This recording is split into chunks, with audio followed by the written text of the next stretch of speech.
कि अनुचित बातों के लिए जो आग्रह करा जाता है उसको आपका क्या बोलते हैं? कुआग्रह बोलते हैं, दुराग्रह बोलते हैं, दुर्विक्रय बोलते हैं, या फिर आपका दुर्वह बोलते हैं। एक चीज को हमेशा याद रखना कि कोई भी अनुचित बात हो, जब उसके लिए आग्रह करा जाए तो उसको क्या बोला जाता है? उसको आपका दुराग्रह बोला जाता है। ठीक है, तो बी वाला ऑप्शन हमारा यहाँ पर क्या हो जाएगा? करेक्ट हो जाएगा। जो जीतने की इच्छा रखता है उसको क्या बोलते हैं?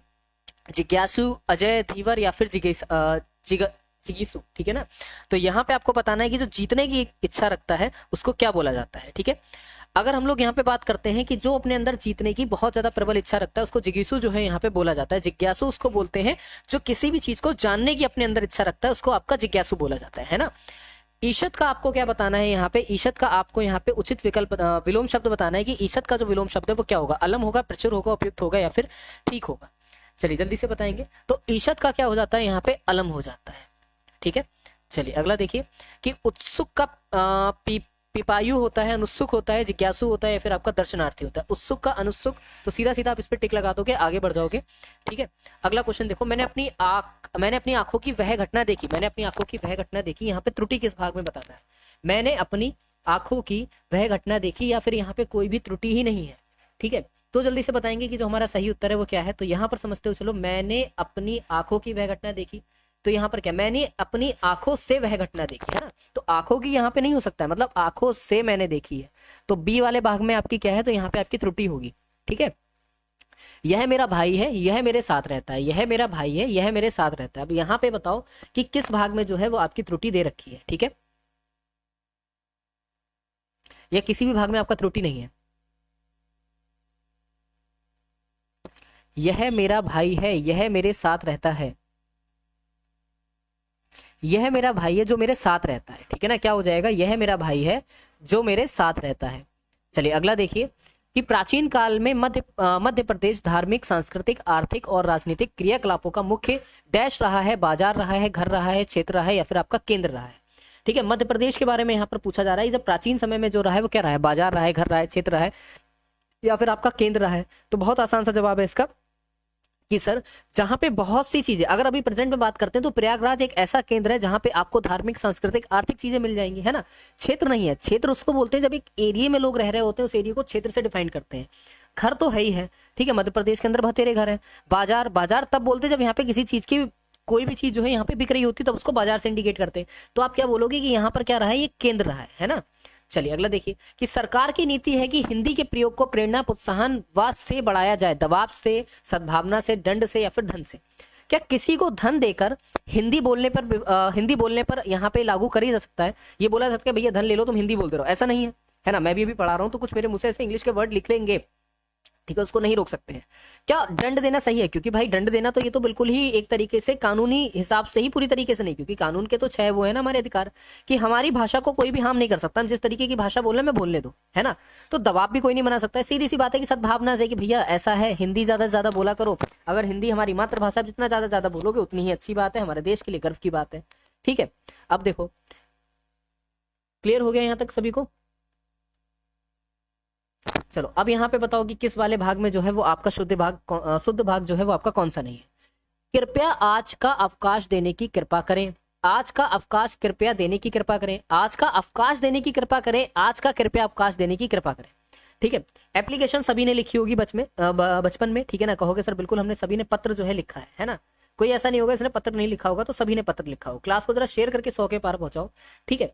तो जब पत्र आपने लिखा है तो आप जानते हो ना कि आज का अवकाश देने की कृपा करें, लास्ट में क्या बोलते हैं? कृपया करके, या फिर ये बोलते हैं आज का अवकाश देने की हम पे कृपा करें, आपकी अति कृपा होगी, ठीक है ना। तो आप क्या बोलोगे कि सर ये जो हमारा सी वाला है ये हमारा यहाँ पर क्या हो जाएगा? शुद्ध वाक्य हो जाएगा, ठीक है। भारत में अनेक जाति हैं, भारत में अनेकों जाति हैं, भारत में अनेक जातियां हैं, भारत में अनेकों जातियां। अब यहाँ पे बताओ किस वाले भाग में त्रुटि है?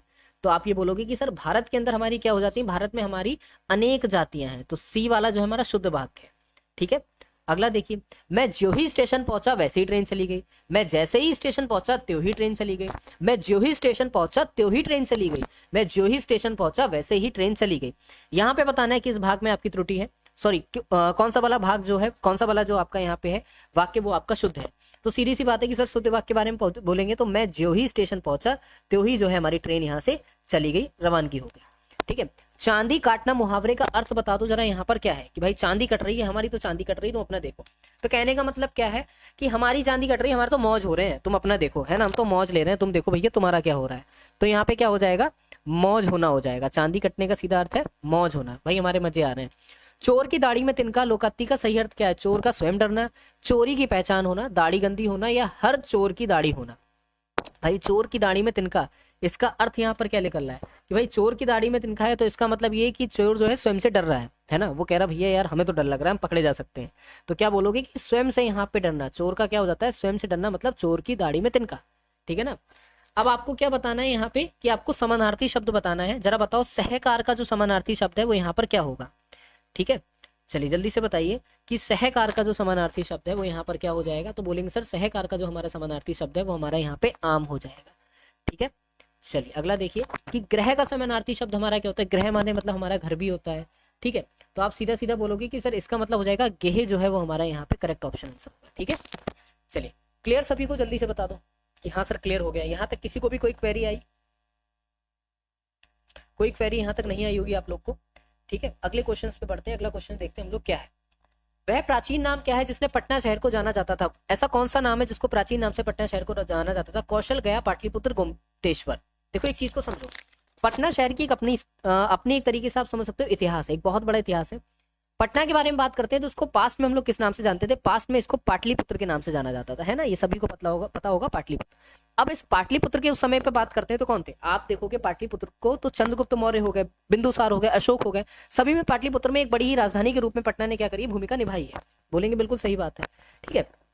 तो आप समझो इसका जो प्राचीन नाम था वो क्या था, तो सभी को पता होगा पाटलिपुत्र। तो पाटलिपुत्र के बारे में अगर बात करते हैं तो ठीक आज से 2000 वर्ष पहले, है ना, क्या हो जाता है यहाँ पे 2000 वर्ष पहले इसका जो नाम था वो क्या था। तो बोलेंगे सर 2000 वर्ष पहले जो इसका नाम था वो यहाँ पर क्या हो जाता है, पाटलिपुत्र हो जाता है।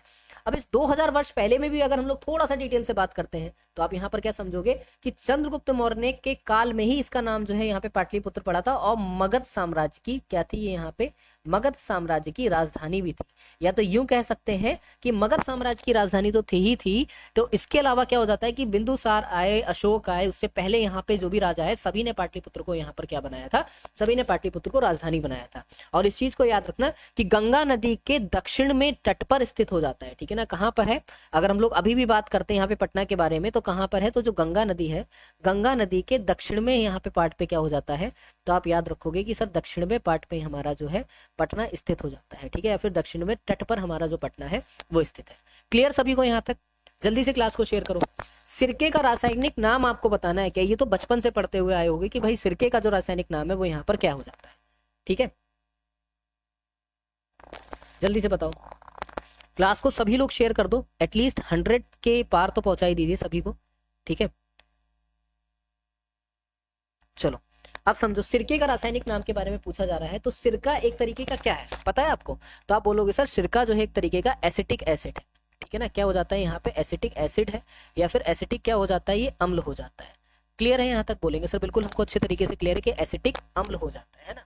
इसका रासायनिक नाम क्या होता है पता है किसी को, तो इसको एसिटिक एसिड बोलते हैं। तो क्लियर है सभी को। रासायनिक नाम के बारे में अगर हम लोग यहाँ पे बात करते हैं, इसका रासायनिक नाम तो हाँ सॉरी ये है, इसका रासायनिक जो सूत्र हो जाता है वो क्या हो जाता है, जरा कोई बताएगा। तो कहेंगे सर CH3 COOH जो है इसका क्या हो जाता है, इसका यहाँ पे रासायनिक सूत्र हो जाता है। क्लियर सभी को यहाँ तक, ये बताइए कि भाई CH3 COOH जो है इसका रासायनिक सूत्र है, बिल्कुल क्लियर होगा, ठीक है। अब है क्या यहाँ पे, थोड़ा सा समझो।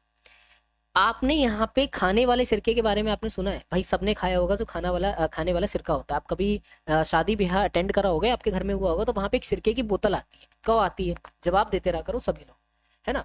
तो वो जो बोतल होती है ना, उस बोतल में आपको पता है उसमें लगभग आपका 4% से लेके 8% तक का एसिटिक अम्ल मिला हुआ होता है, जिसकी वजह से जो छिड़का होता है वो खट्टा लगता है ना। तो अगर कोई ये पूछे कि छिड़का जो है खट्टा क्यों लगता है, तो याद रखना छिड़का इसलिए खट्टा लगता है कि उसमें एसिटिक एसिड मिला हुआ होता है, एसिटिक अम्ल मिला हुआ होता है, जिसकी वजह से वो खट्टा लगने लगता है। और कितने % मिला हुआ होता है, तो 4 से 8% तक मिला हुआ होता है, बस इनफ, इससे ज्यादा नहीं होता है, ठीक है। चलो, यह अल्प बेरोजगारी किसी ऐसे व्यक्ति के विपरीत छिपी हुई है जिसके पास नौकरी नहीं है और वह बेरोजगार के रूप में स्पष्ट रूप से दिखाई देता है, इसलिए हमें डैश भी कहा जाता है, खुला रोजगार, चक्रीय बेरोजगारी, या फिर घोषणात्मक बेरोजगारी, या फिर आपका प्रच्छन्न बेरोजगारी। तो इस तरह के व्यक्ति को क्या कहा जाता है, किस तरह की जो बेरोजगारी है वो यहाँ पे कहा जाता है, या फिर किस तरह की बेरोजगारी यहाँ पे नाम दिया जाता है। तो यहाँ पर याद रखना कि प्रच्छन्न बेरोजगारी जो है इस तरह के व्यक्ति की जो भी होता है उसको यहाँ पे नाम दिया जाता है, डी वाला ऑप्शन हो जाएगा। ठीक है, लघु उद्योगों के लिए उच्चतम वित्त निकाय कौन सा है, आईडीबीआई, एसआईडीबीआई, आईएफसी या फिर आपका एनएबीएआरडी। ठीक है ना, तो यहाँ पे बताओ कि जो हमारा सही उत्तर है वो क्या हो जाएगा कि लघु उद्योग होते हैं उसमें उच्चतम वित्त निकाय कौन सा हो जाता है। ठीक है, तो हम लोग यहाँ पर क्या याद रखेंगे कि भारत में लघु उद्योग जो होते हैं, ठीक है, भारत लघु उद्योगों के बारे में बात करेंगे तो यहाँ पे एसआईडीबीआई जो है वो हमारा करेक्ट ऑप्शन आंसर हो जाएगा, बी वाला। ठीक है ना, क्या हो जाएगा, एसआईडीबीआई हो जाएगा। ठीक है, अब एसआईडीबीआई की स्थापना कब होती है जरूर याद रखना, कोई भी अगर ऐसा निकल के आता है तो स्थापना जरूर याद रखा करो कि इनकी स्थापना जो है कब होती है। तो आप बोलोगे कि सर 2 अप्रैल 1990 को क्या हो जाती है, स्थापना हो जाती है। पहली चीज तो आप लोग यहाँ पर याद रखेंगे कब होती है, 2 अप्रैल 1990 को इसकी स्थापना होती है। बोलेंगे सर बिल्कुल ठीक है। अब अगर हम लोग यहाँ पे बात कर देंगे तो जितने के जितने आपके लघु उद्योग हैं, ठीक है ना, क्या हो जाते हैं, जितने के जितने आपके लघु उद्योग हैं और जितने के जितने आपके यहाँ पे दीर्घ उद्योग हैं, ठीक है ना, क्या हो जाते हैं, दीर्घ उद्योग हो जाते हैं। इन सभी उद्योगों के विकास के लिए जो जरूरी होता है, ठीक है, इनके जो विकास के लिए जरूरी होता है वो यहाँ पर किसको यहाँ पे बनाया गया, एसआईडीबीआई को बनाया गया। इनके विकास में सबसे बड़ा जो हाथ होता है वो आपका एसआईडीबीआई का होता है। ठीक है, क्लियर है यहाँ तक सभी को। चलिए, किस क्रिकेट टीम ने आईसीसी मेंस टी20 वर्ल्ड कप 2024 का खिताब जो है वो आपका जीता है। बहुत आसान सा क्वेश्चन है और सभी को पता होगा। ठीक है ना, तो यहाँ पे भारत ने दक्षिण अफ्रीका को हराकर, ठीक है ना, क्या हो जाता है, दक्षिण अफ्रीका को हराकर ये खिताब जो है वो हमारा जीत लिया था। ठीक है ना, तो भारत यहाँ पे करेक्ट ऑप्शन आंसर हो जाएगा। डैश भगोड़े आर्थिक अपराधियों को भारतीय अदालत के अधिकार क्षेत्र से बाहर रहकर भारत में कानून की प्रक्रिया से बचने से रोकने के लिए उपाय प्रदान करता है क्या, विदेशी आर्थिक अपराधी अधिनियम 2018, आर्थिक अपराधी अधिनियम 2018, भगोड़ा अपराधी अधिनियम 2015, भगोड़ा आर्थिक अपराधी अधिनियम 2018। बताना है यहाँ पे कि जो हमारा सही उत्तर है वो क्या होगा। ठीक है, जरा जल्दी से सभी लोग क्लास को शेयर कर दो, ज्यादा से ज्यादा क्लास को शेयर करिए। तो यहाँ पर याद रखना कि भगोड़ा आर्थिक अपराधी अधिनियम 2018 जो है वो हमारा क्या हो जाएगा, यहाँ पे सही उत्तर आपका बनेगा। ठीक है, चलिए, भारत में किसानों पर हरित क्रांति, एक मिनट रुक जाना, चलो इसको छोड़ो। ये क्रिप्स मिशन जो है भारत कब आया था, बताओ, क्रिप्स मिशन जो है वो आपका भारत में कब आता है, 1990, 1928, 1942 या फिर आपका 1945। क्रिप्स मिशन के बारे में आपको बताना है कि हमारा भारत जो है कब आता है, जल्दी से बताइए। देखो, क्रिप्स मिशन के बारे में अगर हम लोग बात करते हैं, ठीक है ना, तो यहां पर समझना कि 1942 में हमारा क्या हो जाता है, क्रिप्स मिशन जो है भारत आता है। पहली चीज आप ये याद रखो। ठीक है ना, कब आता है, यहाँ पे 1942 में जो है वो आपका भारत आता है। ठीक है, बोलेंगे सर बिल्कुल ठीक है। इसके बाद यहाँ पर समझो कि भाई सर 1942 में भारत तो आ जाता है। अब अगर हम लोग यहाँ पे बात करते हैं तो होता क्या है कि क्रिप्स मिशन में क्या था, ये क्रिप्स मिशन के चलते क्या यहाँ पर ऐसा चेंज होता है, तो उस समय पर भारत में जो भी यहाँ पे आप ये मानते हो चलो राजनीतिक गतिरोध हो रहे थे, फिर राजनीतिक जो भी विधियां, जो भी सारी चीजें हो रही थी, उनको रोकने के लिए यहाँ पे क्रिप्स मिशन जो है वो आपका लाया जाता है भारत के अंदर। कहेंगे सर बिल्कुल ठीक है, पहली चीज हम समझ गए कि क्रिप्स मिशन जो है यहाँ पे भारत क्यों आता है, कि जो भी राजनीतिक गतिविधियां हो रही थी उनको रोकने के लिए यहाँ पे लाया जाता है। फर्स्ट थिंग तो आपको ये नोट करना है। ठीक है, कहेंगे सर बिल्कुल ठीक है। दूसरी चीज होता क्या है यहाँ पे कि क्रिप्स मिशन को लाने वाले जो यहाँ पर होते हैं वो कौन हो जाते हैं, तो यहाँ पे ब्रिटिश प्रधानमंत्री चर्चिल थे। ठीक है, उस समय के तत्कालीन प्रधानमंत्री थे, और कौन थे वो आपके, तो ब्रिटिश प्रधानमंत्री आपके चर्चिल हो जाते हैं जो क्रिप्स मिशन को लेकर आते हैं। ठीक है ना, यहाँ पर ये भी लिख लीजिएगा कि चर्चिल के द्वारा यहाँ पर क्या होता है, क्रिप्स मिशन जो है वो आपका लाया जाता है। पहली चीज इसको यहाँ पे नोट डाउन करो। ठीक है, कॉमेंट करते रहा करो, नोट डाउन करते रहा करो, ये चीजें आपके लिए बहुत ज्यादा जरूरी है। कहोगे सर बिल्कुल ठीक है, यहाँ तक हम लोग समझ गए। अब थे क्या, ये आपके एक ऐसे नेता थे राजा बेटा, ठीक है, इस बात को समझना, ये आपके एक ऐसे नेता थे जिन्होंने यहाँ पर क्या करा था कि भारत में जो भी मजदूर नेता थे या वहां पर जो भी मजदूर नेता थे उनकी इन्होंने हमेशा क्या करी थी, मदद करी थी। ठीक है ना, क्या करी थी, यहाँ पे मदद करी थी। तो इनका ही पूरा नाम था चर्चिल क्रिप्स, जो है इनका पूरा नाम हो जाता है। और यहाँ पे याद रखिएगा कि 1942 में यहाँ पे भारत में आ जाता है, 1945 नहीं होगा, 1947 में हमारा देश आजाद होता है, 1945 में संविधान सभा बनके तैयार हो जाती है। ठीक है, चलो अगला देखो कि निम्नलिखित में से कौन सा एक मौलिक कर्तव्य है, अधिवक्ताओं की गरिमा के लिए अपमानजनक प्रथाओं का त्याग करना। किसी भी प्रशासनिक अधिकारी की गरिमा के लिए अपमानजनक प्रथाओं का त्याग करना, या पुरुषों की गरिमा के लिए अपमानजनक प्रथाओं का त्याग करना, ऐसी प्रथाओं का त्याग करें जो स्त्रियों के सम्मान के विरुद्ध है। तो यहाँ पे बताना है कि जो हमारा सही उत्तर है क्या हो जाएगा, जल्दी से। तो याद रखिएगा कि बेसिकली अगर हम लोग यहाँ पे बात करते हैं तो ऐसी प्रथाओं का त्याग कर दो जो स्त्रियों के सम्मान के विरुद्ध है। ठीक है, तो कहेंगे सर डी वाला ऑप्शन जो है वो हमारे यहाँ पे सही बनेगा, है ना। कहोगे सर बिल्कुल ठीक है। बच्चा एक चीज बताओ, यहाँ पे क्या है, ये तुमको लग रहा है, बताओ ये क्या है, अधिकार है क्या है, तो बोलोगे सर ये एक तरीके से मौलिक कर्तव्य है। अधिकार पता है, अच्छा ये कोई डिफरेंस बता सकता है कि मौलिक कर्तव्य और मौलिक अधिकार के बीच में क्या डिफरेंस है?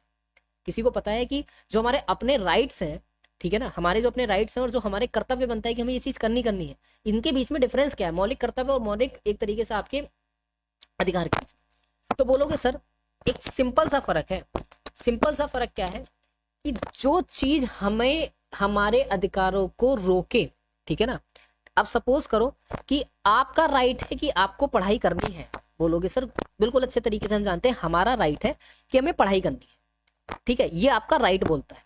हमारा राइट ये है कि कोई व्यक्ति को अगर कोई यहाँ पे पढ़ाई नहीं करने दे रहा है, कोई एक व्यक्ति किसी की जबरदस्ती जबरन शादी करवा रहा है या फिर ये कह रहा है कि तू पढ़ाई नहीं करेगा घर में बैठ, तो उसको ये चीज याद दिलाना कि भाई तुम्हारा भी राइट है कि तुम्हें पढ़ाई करनी है। तो ये कर्तव्य और ये किसमें डिफरेंस है, यहाँ पे अधिकार में डिफरेंस है। तो ये हमारा मौलिक कर्तव्य है कि ऐसी प्रथाओं को त्यागी कर दें जो स्त्री के सम्मान के विरुद्ध जा रही है ना। क्या है मौलिक कर्तव्य, चीज आपको क्लियर हो गई। अब है क्या, अब ये जो मौलिक कर्तव्य आप यहाँ पे देख रहे हो, ठीक है ना, तो इसमें भी यहाँ पर क्या होता है, ठीक है, इसमें भी बेटा कोई भी चीज ना चेंज करने के लिए बहुत सारे रूल्स होते हैं, बहुत सारे। तो ऐसी चीजें, ऐसे मौलिक कर्तव्य भी तो बनने चाहिए ना। हाँ 6 मौलिक अधिकार है, ऐसे मौलिक कर्तव्य तो बनने चाहिए जिन चीजों से ये चीजें बंद हो जाएं। तो उनके लिए यहाँ पर क्या करा गया था, सरदार स्वर्ण सिंह समिति का गठन करा गया था, ठीक है।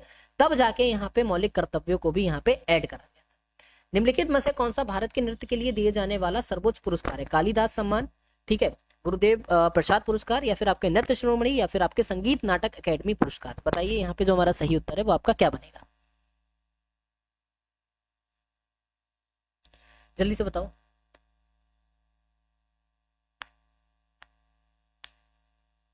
ठीक है, तो हम लोग अगर यहाँ पे बात करते हैं तो सबसे सर्वोच्च जो आपका यहाँ पे पुरस्कार हो जाता है वो ऑप्शन नंबर डी आपका संगीत नाटक पुरस्कार, संगीत नाटक अकेडमी पुरस्कार यहाँ पे आपका हो जाता है।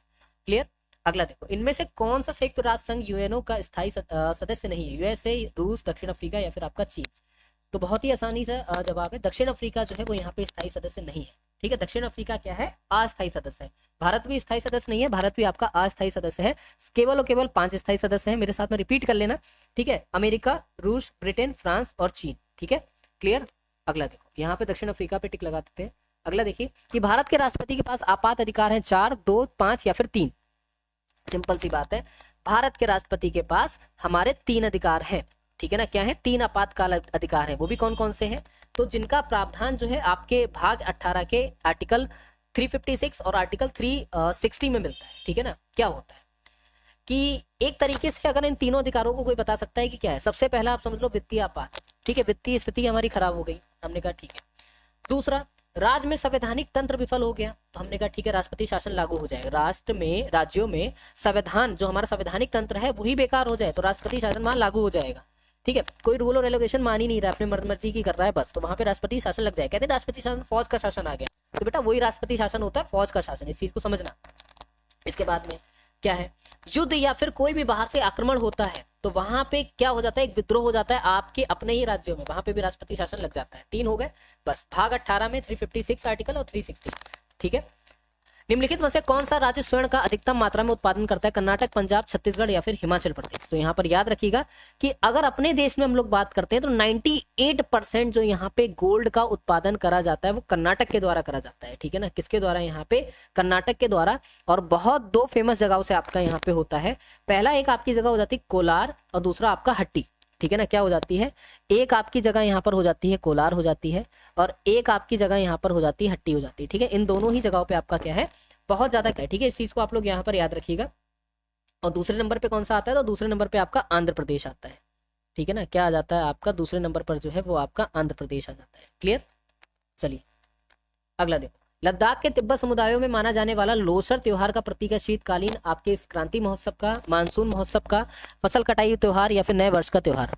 चलो जल्दी से बताओ, लद्दाख में तिब्बती समुदाय में मनाए जाने वाला जो लोसर त्योहार है वो किस चीज का प्रतीक है?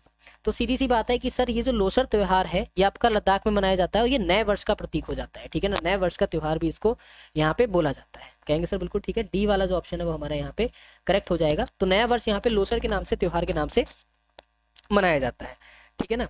और ये 11वें माह के जो इनका कैलेंडर होता है तिब्बती कैलेंडर, उसमें जो 11वां माह का पहला दिन होता है वहां से आपका इनका डे जो है स्टार्ट होता है, ठीक है। और बेसिकली क्या है, इसमें जो है बौद्ध धर्म के जो देवता होते हैं उनको यहाँ पे शुक्रिया करा जाता है, ठीक है ना। ये भी आप लोग याद रखेंगे कि जो बौद्ध धर्म हमारा हो जाता है, तो बौद्ध धर्म के जो देवता हो जाते हैं इनका क्या करा जाता है, इनका हमारा यहाँ पे शुक्रिया करा जाता है, ठीक है, क्लियर। चलिए, भारत में प्रथम ट्रेन जो है वो आपकी कब चलाई गई थी? बहुत आसान सा क्वेश्चन है कि भारत के अंदर प्रथम ट्रेन जो है वो आपका 16 अप्रैल 1853 को आपकी चलाई जाती है। ये तो सभी को पता होगा, 1853 को आपकी जो ट्रेन है वो भारत के अंदर चलाई जाती है। अच्छा, कहाँ से लेके कहाँ तक चलाई जाती है ये भी पता होगा।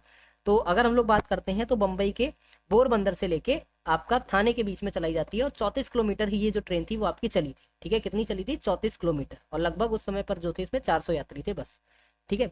कितने किलोमीटर चलती है ये भी आप याद रखना, 34 किलोमीटर। कहाँ से लेके? तो पोरबंदर से लेके, ठीक है, पोरबंदर से लेके आपका थाने तक ये जो है ट्रेन आपकी चलाई जाती है। और कितनी किलोमीटर चलती है ये? तो 35 किलोमीटर ये जो है चलती है। क्लियर सभी को यहाँ तक? चलिए, बम्बई बोलते हैं, ठीक है, इस चीज को भी याद रखना। पास्ट में अगर कभी भी बात करोगे तो इसको बम्बई बोला जाता है, बॉम्बे बोला जाता है, अभी में मुंबई। राष्ट्रपति के द्वारा राज्यसभा के लिए मनोनीत किए गए सदस्यों की संख्या जो है वो कितनी होती है? राष्ट्रपति के द्वारा जो भी यहाँ पे मनोनीत करे जाते हैं तो आर्टिकल आपके 83 के अंतर्गत आपके करे जाते हैं राज्यसभा के अंदर। और कितने करे जाते हैं? 12 सदस्य जो है मनोनीत करे जाते हैं। अच्छा, ठीक है सर, अब ये 12 सदस्य क्या है? ये डिफरेंट डिफरेंट क्षेत्रों में होते हैं। जैसे कि डिफरेंट क्षेत्र क्या होते हैं सर, ये भी बताइए, ठीक है। जैसे कि कुछ आपके आधार कला में हो जाएंगे, ठीक है ना, क्या हो जाएंगे? आपके आधार कला में कुछ हो जाएंगे। कुछ आपके किस में हो जाएंगे? आपके साहित्य में हो जाएंगे, ठीक है ना। किस में हो जाएंगे? आपके कुछ जो है साहित्य में हो जाएंगे। कुछ उसमें से क्या होगा? पत्रकारिता में भी होंगे, ठीक है ना। क्या हो जाएगा? कुछ जो है वो आपके पत्रकारिता में होंगे, है ना। कुछ उसमें से क्या हो जाएगा? कुछ उसमें से आपके विज्ञान में भी हो जाएंगे, ठीक है। क्या हो जाएगा? विज्ञान में भी हो जाएंगे।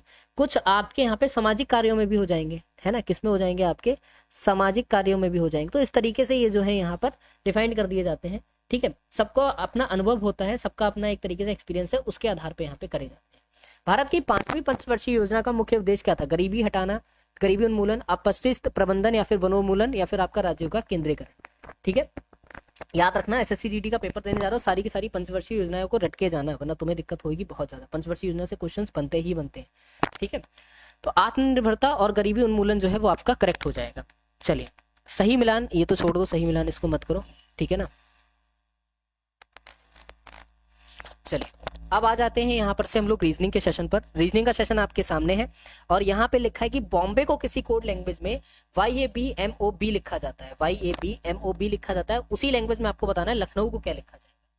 कुछ नहीं, डिफरेंस देखो, कुछ भी नहीं। बॉम्बे में आपको क्या डिफरेंस लग रहा है? तो सीधा सा नजर हमने देखा बॉम्बे और YABMOB, मतलब इन्होंने क्या कर दिया है? Y को पहले लिख दिया, A को पहले लिख दिया, B को फिर यहाँ पे लिख दिया, YAB यहाँ समझ गए। उसके बाद कुछ देखना ही नहीं है ना हमको। हमने लखनऊ को देखा, हम समझे WON हमारा पहले आ जाएगा, WON हमारा वॉन यहाँ पर से है। फिर उसके बाद में हमारा क्या हो जाएगा? बॉम्बे में अगर हमने यहाँ पे देखा तो ये पूरा चेंज हो गया, MOB हो गया यहाँ पे। तो मतलब यहाँ पे K तक तो ये आपका सेम ही रहेगा, WNK। तो मतलब A वाला आपका ऑप्शन आंसर है करेक्ट। खत्म कर दीजिए, क्वेश्चन हो गया क्लियर, ठीक है। क्या हो जाएगा कि सर A वाला जो है वो हमारा करेक्ट ऑप्शन आंसर होगा। बस अगला देखो, अब बताओ प्रश्न चिन्ह की जगह पर यहाँ पे कौन सा वाला जो है करेक्ट आपका ऑप्शन आंसर होगा, ठीक है। क्लियर दिख रहा होगा क्वेश्चन सभी को, यहाँ पे चित्र भी दिख रहा होगा। बताइए क्वेश्चन मार्क के प्लेस पे हमारा सही उत्तर क्या बनेगा। चलिए सॉल्व करते हैं। भाई एक चीज बताओ कि यहाँ पे 51 कैसे आ सकता है? तो हमने कहा सर 4 की 4 से मल्टीप्लाई कर देते हैं, कितना होता है? 16, ठीक है। 7 पंजे हमारा कितना होता है? 35। 35 और 16 हमारा कितना बनता है? 35 और 16 हमारा बनता है 51। बनता है कि नहीं बनता है? जरा ये बताओ। कहेंगे सर बिल्कुल बनता है, ठीक है। अब यही सेम प्रोसेस, इसको चेक ही मत करना। चेक क्यों मत करना? क्योंकि अपना टाइम वेस्ट मत करना, ठीक है। आप समझ गए कि पहले में अप्रोच लग रही तो दूसरे तीसरे में भी यही अप्रोच लगेगी। 8 सत्ते हमारा कितना होता है? बोलेंगे सर 8 सत्ते हमारा होता है 56, 4 चक्कू 16, 56 और 16 हमारा कितना होगा? बहुत आसान सा जवाब है कि सर 56 और 16 को अगर हम आपस में जोड़ देंगे तो हमारा हो जाएगा 72, ठीक है ना। क्या हो जाएगा हमारा यहाँ पे?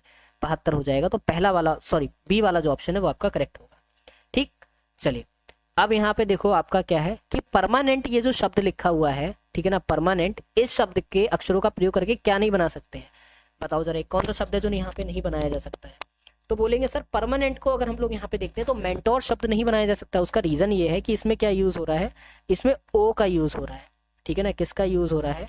तो इसमें ओ का यूज हो रहा है, इसलिए मेंटोर जो शब्द है वो आपका यहाँ पे नहीं बनाया जा सकता परमानेंट को यूज करके, क्योंकि परमानेंट में कहीं पे ओ है ही नहीं। नाइफ का किसी कोड लैंग्वेज में इस तरीके से MPKHG लिखा जाता है, DTGCF को आपको बताना है क्या लिखा जाएगा। ऐसा क्वेश्चन है कि नाइफ को इन्होंने लिख दिया है क्या, MPKHG लिख दिया है। हमने कहा ठीक है, जरा देख लेते हैं कैसे इन्होंने लिख दिया है। इन्होंने K से प्लस का 2 कर दिया, बोलेंगे सर बिल्कुल ठीक है। N से प्लस का 2 कर दिया, बोलेंगे सर बिल्कुल ठीक है। I से भी तो प्लस का 2 करा, बोलेंगे सर बिल्कुल ठीक है। अब ये बताओ क्या D से प्लस का 2 कर देंगे, D से प्लस का 2 करेंगे हमारा F आ जाएगा। तो अब हम ये समझ गए, या तो ये वाला ऑप्शन हो गया या फिर ये। इनके लास्ट वाले ऑप्शन देख लो, F से प्लस का 2 कर देंगे तो कितना होता है, F से प्लस का 2 करने पे हमें H मिलता है, तो B वाला ऑप्शन आंसर करेक्ट है। बस क्वेश्चन सॉल्व करके आगे बढ़ जाएंगे, ठीक है ना। सामने है एक फोटो को देखते हुए मारिया ने कहा वह मेरी माँ की इकलौती बेटी है। मारिया फोटो में दिख रहे व्यक्ति से किस प्रकार संबंधित है, बताइए। हुआ कुछ नहीं है बेटा, बस हुआ ये था कि थोड़ा सा इशू क्रिएट हो गया था लाइट वगैरह का, ठीक है। चलो अब यहाँ पे देखो, क्वेश्चन बहुत इजी है। क्वेश्चन को समझो कि एक फोटो है, वो फोटो जो है, ठीक है ना, दीवार में लगा हुआ है। उस फोटो को देखते हुए मारिया ने क्या कहा। देखो हम लोग यहाँ पे एज्यूम कर लेते हैं कि एक फोटो जो है वो हमारे सामने है, ठीक है ना। हमने कहा ये जो है सर एक यहाँ पे फोटो हो जाता है, बोलेंगे सर बिल्कुल ठीक है, एक फोटो जो है वो हमारे सामने यहाँ पर लगा है। अब इस फोटो को देखो, ठीक है। अब यहाँ पे एक व्यक्ति है, क्या हो जाती है, यहाँ पे व्यक्ति का जो नाम है वो यहाँ पर क्या हो जाता है, मारिया हो जाता है, ठीक है ना। क्या हो जाता है, मारिया हो जाता है। अब मारिया इस फोटो को देख रही है और कह रही है वह मेरी, ठीक है ना। फोटो को देखते हुए क्या कह रही है मारिया कि वह जो इस फोटो में है मेरी माँ की इकलौती बेटी है। फिर से समझना, यहाँ पे मारिया कह रही है वह मेरी माँ, जो मारिया की यहाँ पे माँ है, ठीक है ना, उसकी क्या है यहाँ पे इकलौती बेटी है। मारिया फोटो में देख रहे व्यक्ति से किस प्रकार संबंधित है, तो जरा बताओ कि यहाँ पे सही उत्तर क्या हो जाएगा, ठीक है। तो आप क्या बोलोगे कि मारिया फोटो में जो दिख रहे हैं व्यक्ति की क्या हो जाती है, यहाँ पे बेटी हो जाती है। तो सी वाला जो ऑप्शन है वो क्या हो जाएगा, यहाँ पे करेक्ट आपका ऑप्शन आंसर बने, ठीक है। अब अंग्रेजी शब्दकोश के हिसाब से इसको फिर से अरेंज करिए और बताइए कि जो हमारा सही आंसर है वो यहाँ पर क्या, ठीक है ना। चलो जल्दी से बताओ, अंग्रेजी शब्दकोश के हिसाब से इसको अरेंज करो। तो अंग्रेजी शब्दकोश के हिसाब से अरेंज करने से पहले देखो PI तो सभी में दे रखा है, फिर उसके बाद में G है यहाँ पे, ठीक है, फिर यहाँ पे P है, फिर V है, फिर L है, ठीक है। तो अगर इस हिसाब से हम लोग देखेंगे तो हमारा क्या होगा, जी वाले जो है वो हमारे पहले आ जाएंगे। मतलब जी में भी अगर हम लोग देखेंगे तो फोर्थ वाला पहले आ जाएगा, फिफ्थ वाला बाद में होगा। 4 5 से स्टार्टिंग सिर्फ डी ऑप्शन की, और यही हमारा करेक्ट है ना। ABCD अगर देखोगे तो ABCD में भी अगर आप यहाँ पे देखोगे तो जी जो है पहले आता है, ABCD EFG HIJ KL MNOP, ठीक है। तो यहाँ पे फोर्थ वाला पहले आ जाएगा क्योंकि यहाँ पे E है, फिफ्थ वाले में M है, ठीक है। क्लियर हो गया सभी को। और याद रखिएगा हमारे व्हाट्सएप ग्रुप से सभी लोग जुड़ जाइएगा, ठीक है। ये SSC GD के लिए आपका ग्रुप है, आप यहाँ पे बहुत ही इजीली जुड़ सकते हैं। लिंक पे क्लिक करेंगे आप सीधा हमसे व्हाट्सएप पे पहुंच जाएंगे, जुड़ जाएंगे। 257 226 197 क्वेश्चन मार्क के प्लेस पे बताना है कि हमारा जो सही आंसर है वो क्या है। बहुत आसान है। ये बताओ कि 257 और 226 के बीच में डिफरेंस कितना है, तो बोलेंगे सर -31 का डिफरेंस है ना। 226 और 197 के बीच में कितने का डिफरेंस है, 31 का है। 226 और 197 के बीच में डिफरेंस देखोगे तो 29 का है। पहले 31 का डिफरेंस हुआ, फिर 29 का हुआ, फिर उसके बाद में क्या हो जाएगा, माइनस के 27 का डिफरेंस होगा कि नहीं होगा, तो कितना हो जाएगा यहाँ पे 170 हो जाएगा, खत्म। तो यहाँ पे बी वाला ऑप्शन जो है वो आपका करेक्ट हो जाएगा। क्लियर हो गया सभी, ये बताइए। चलो अब बताओ कि भाई क्वेश्चन मार्क के प्लेस पे जो हमारा सही आंसर है वो यहाँ पे क्या बने। CPFG ENHE IJLA KHNY question mark के प्लेस पे बता दो कि हमारा सही आंसर क्या हो जाएगा। ये देखो जरा कि C से E तक जाने में प्लस का 2 हो रहा है, तो E से भी तो +2 ही करेंगे। ये बताओ, बोलेंगे सर बिल्कुल करेंगे, तो हमारा G आ जाएगा, ठीक है। अब G तो सभी ऑप्शन में दे रखा है तो सभी को चेक करना पड़ेगा। P से +2 करने पे N, और N से +2 करने पर हमें कितना मिल जाएगा, N से +2 करने पर हमको L मिल जाएगा।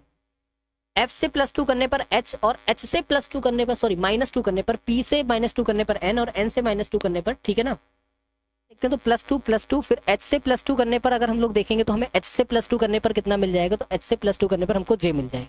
तो GLJ मतलब आपका पहला वाला जो ऑप्शन है वो करेक्ट बन जाएगा, ठीक है। चलो बेमेल का चयन करिए, जो यहाँ पे डिफरेंट बने उस डिफरेंट वन को यहाँ पे चूज करिए। बताइए कि सर ये डिफरेंट बने या फिर ये डिफरेंट। JM NP RS और GS बता दो भाई डिफरेंट वन यहाँ पे कौन सा। देखो RS को छोड़कर बाकी सब में आपको एक का डिफरेंस दिख रहा होगा, आप पढ़ लो यहाँ पे ABCD NOP, ठीक है ना। यहाँ पे देखो NOP O का डिफरेंस ही तो है, ठीक है। तो सबके बीच में एक का डिफरेंस है, लेकिन RS के बीच में आपका एक का डिफरेंस नहीं। अगला क्वेश्चन देखो आपका आ जाते हैं। अगला क्वेश्चन आपका यहाँ पर से मैथ का सेशन जो है वो आपका स्टार्ट हो जाता है, और यहाँ पे बताएंगे कि जो हमारा सही आंसर है वो आपका क्या बने, ठीक है। चलिए बहुत अच्छे क्वेश्चन है, मैथ को समझना इतनी कोई खतरनाक नहीं है कि आप समझ ना पाए। यदि किसी विद्यालय में कुल विद्यार्थियों में 60% लड़के और लड़कियों की संख्या 972 है, ठीक है, एक बात समझो कि एक कोई विद्यालय है, उस विद्यालय के अंदर जो कुल विद्यार्थियों में क्या हो जाता है, कुल विद्यार्थियों में 60% लड़के हो जाते हैं। अगर हम यहाँ पे स्टूडेंट्स की संख्या के बारे में बात करते हैं, ठीक है, उस स्टूडेंट्स की जो संख्या है इसमें से 60% जो है वो यहाँ पर क्या हो जाते हैं, 60% जो है वो यहाँ पे आपके बॉयज हो जाते हैं। हमने कहा ठीक है सर, समझ गए, है ना। और लड़कियों की जो संख्या है, अगर हम लोग यहाँ पे गर्ल्स की संख्या देखते हैं तो कितनी हो जाएगी, 972 जो है वो यहाँ पे क्या हो जाएंगी, हमारी गर्ल्स की संख्या हो जाएंगी। तो उस विद्यालय में कुल कितने लड़के हैं ये बताओ। ये जो परसेंटेज है ना, इस परसेंटेज को चेंज करके बता दो कि कितने जो है उस विद्यालय के अंदर लड़के हैं। ठीक, विद्यार्थियों की संख्या हमको नहीं पता है, उस संख्या को हमने क्या मान लिया, उस संख्या को हमने x मान लिया। कोई दिक्कत यहाँ तक किसी को? जल्दी से बताओ। कहेंगे सर कोई दिक्कत नहीं। अगर 60% लड़के हैं तो बची हुई 40% जो लड़कियां हैं वो कितनी है, यहाँ पे 972 है। ठीक है ना, 40% आपकी जो लड़कियां हैं वो यहाँ पे 972, 972 जो है यहाँ पे लड़कियां, वो 40% है। यहाँ तक किसी को कोई दिक्कत परेशानी? बोलेंगे सर कोई दिक्कत परेशानी नहीं। तो अगर हम लोग यहाँ पे देखेंगे कि विद्यार्थियों की जो संख्या है 972, मतलब हमारे पास कितनी 40% हो जाती है, तो हमें यहाँ से क्या मिल जाएगा, तो आप ये बोलोगे सर 40% मतलब x इंटू 40/100 इक्वल्स टू हमारा 972। ठीक है, तो हमें x बराबर कितना मिल जाएगा, x बराबर हमें मिल जाएगा 972 इंटू 100 अपॉन हमारा हो जाएगा 40। ठीक है, एक जीरो से एक जीरो काट दो। कहेंगे सर बिल्कुल, दो दूनी 4 और 2 पंजे हमारा यहाँ पे 10 हो जाएगा। 2 से फिर यहाँ पे काट दो, 2 चौका 8 और 2 अट्ठे हमारा 16 और 2 छंग हमारा 12।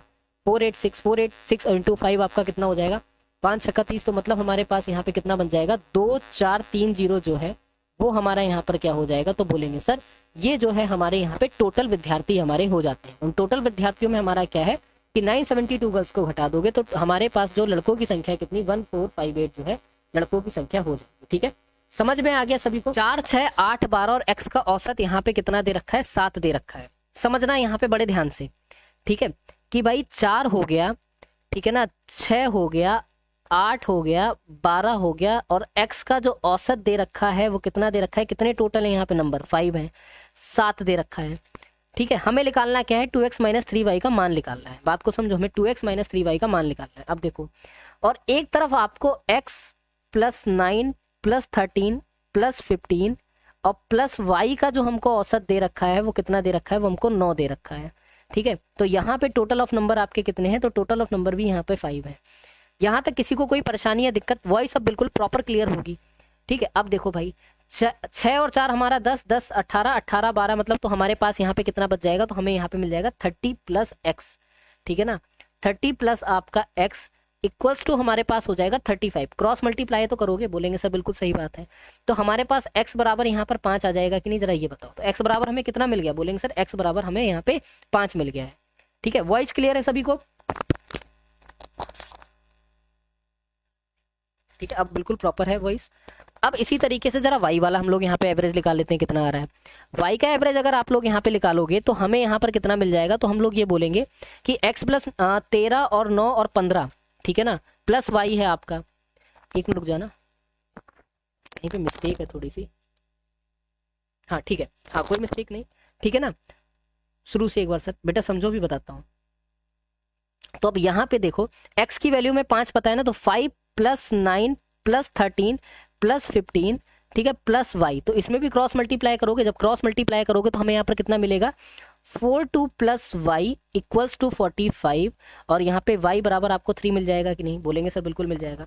x की वैल्यू हमको कितनी आई 5, 3 की, y की वैल्यू कितनी आई 3, तो यहाँ पे रख दीजिए 2 इंटू 5 माइनस 3 इंटू आपका कितना हो जाएगा 3, तो 5 10 माइनस आपका यहाँ पर हो जाएगा 9, और यहाँ पे आंसर जो है वो कितना निकल आएगा 1। क्या हो जाएगा, एक जो है वो आपका यहाँ पे करेक्ट ऑप्शन आंसर बनेगा। समझ आया कि नहीं समझ आया, ये बताओ जल्दी से। ठीक है, सभी लोग बताओ, सभी को समझ में आ गया यहाँ पे?